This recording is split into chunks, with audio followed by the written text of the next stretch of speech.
السلام عليكم ورحمة الله وبركاته. مساء الخير، معك عبد الله البلوشي، عبد الله شاه بخش. أنا جاي من السعودية. طبعا الباكستان صراحة شيء جميل لطيف حنون كالعادة ما شاء الله تبارك الله. ومعاكم يعني البلد يبغى لها أمن، البلد السعودية حقنا يبغى لها أمن، لابد منها واحد يتابع البلد وكل واحد يبيع البلد على نفسها، لكن واحد يشوف على من جهة النفسية. عندك عمران خان يعني أغلى كل شيء، عندك الأكلات والمغذية الأشياء كلها غالية أبد، يعني ما قلل السعر، يعني يرتفع السعر بالعكس.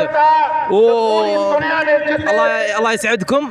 والثاني شيء الشيخ المطوع ذا يعني ان شاء الله باذن الله يكون لنا افضل ويكون لنا احسن، والله يطول عمركم. اليوم جينا بمقبره قائد اعظم وجايين نشجع الشيخ مطوع اللي يصير ان شاء الله مستقبل اطفالنا وعيالنا ان شاء الله يكون افضل وافضل واكثر ان شاء الله.